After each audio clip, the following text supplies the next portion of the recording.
Younger Brian had a bunch of things in his life that he didn't want to do. Going through a difficult run, going to work, washing dishes. All of this made him uncomfortable, and you would think all day about how difficult his life was. He was stuck in a loop of negative thoughts, and because of that, he had a bad life. I was on my way to the gym last Friday, and if you know me personally or if you've watched my last vlog, you know that Friday is my least favorite gym session, because Friday has all the lovely heavy leg exercises and heavy compound movements. And the first thing on the menu on Friday was hack squats. So like I always do, I went into the gym and I went to the hack squat machine, already having these negative thoughts in my mind about how difficult it's going to be. I start the warm up and I'm already thinking in my head, my quads hurt and there's not even any weight on the machine yet. And then I load up the first plate, do my first warm up set. Naturally, it's even harder and my thoughts get even more negative. And then I load up all the weight and start my first set, and every single rep is a grind. If you train, you know this feeling very well. If you're trying to progressively overload, you know that you need to do more than last time. And last session, I got 10 reps on that particular weight, so I had to get at least 10 or 11 to feel good about myself. And I'm telling you now, I felt every single one of those reps. I had to pause briefly for about 2 to 3 seconds in between each one,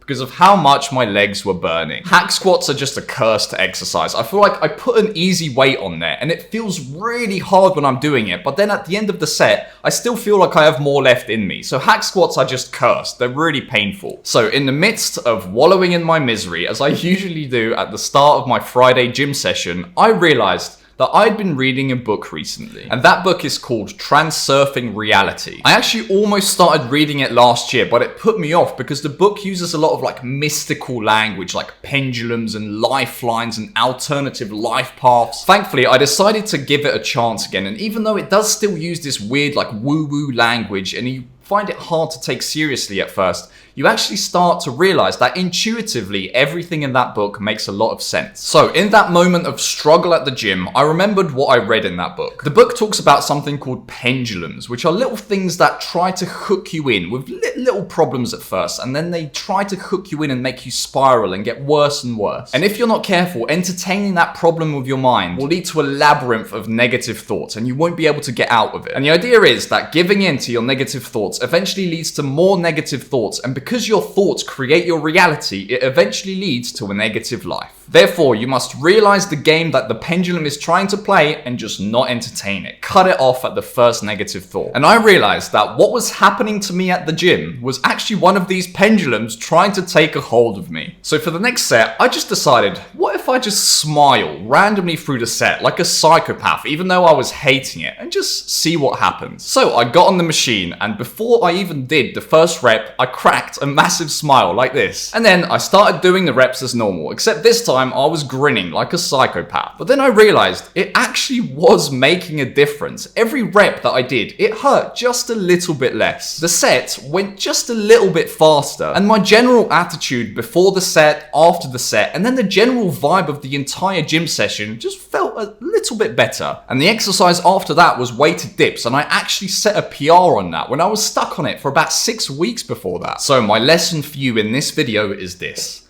smile through discomfort and pain. You may as well. You've committed to this. You want to build a better life for yourself, and you want to become the best version of yourself. You're gonna do this anyway. You're not gonna quit. And that means you're going to feel the discomfort regardless of how you feel about it. So why not try to feel happy through it? Next time you're doing your least favorite exercise at the gym, or you're about to do something really difficult, just try grinning like a little kid through it. People will see you and look at you like a psychopath, but I guarantee you, it's gonna make it just a little bit easier, 20 to 30% easier. And the general quality of your mood will improve as well. And then just apply this to everything in your life. Don't be one of those miserable twats that walk around the street. I'm living in Thailand right now, and I was going to a night market yesterday with my girlfriend. You might have seen it on the internet where they sell bugs, but there's also a lot of actual good food there as well. It was a beautiful sunny day, as it always is, and almost everyone was smiling. But then, as I was walking, I see this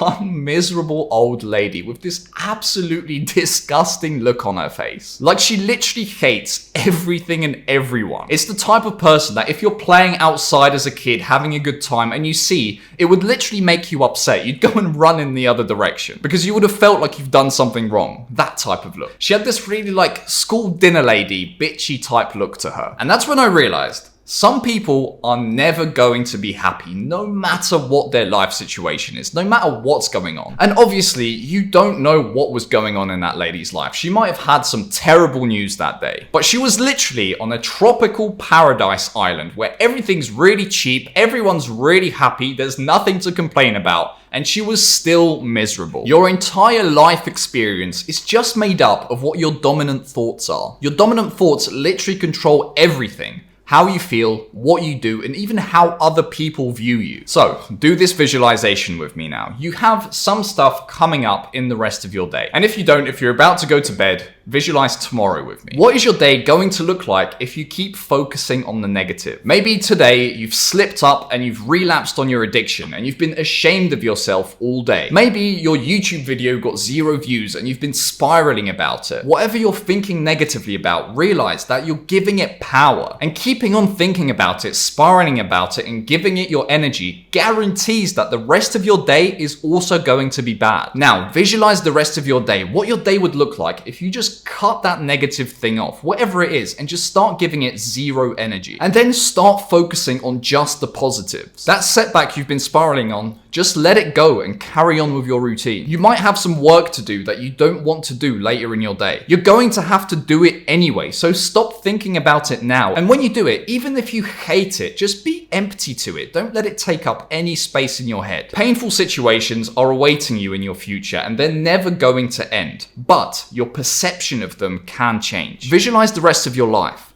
How much pain is left for you to feel if you keep focusing on the negative? How much faster you'll reach your goals if you start focusing on the positive? How much your quality of work and quality of life will improve, and how that will compound over time to completely transform your life? This can literally be the difference between your goals taking 1 year to achieve and taking 5 years to achieve. So right now, there's 2 paths you have to make a choice between. One of them is the path of the positive, filled with fortune, happiness, and fulfillment. And the other one is a path of the negative, filled with destruction, laziness, and depression. I want you to take the right one because I want you to have a good life. So, which one are you going to choose? If you're new here, I'm Brian, and this isn't a YouTube channel. We're a group of extremely ambitious, driven people who are sick of having an ordinary life, and we want to build a better life for ourselves. So, if you resonate with this message, subscribe to the channel, and I'll see you in the next one, bro.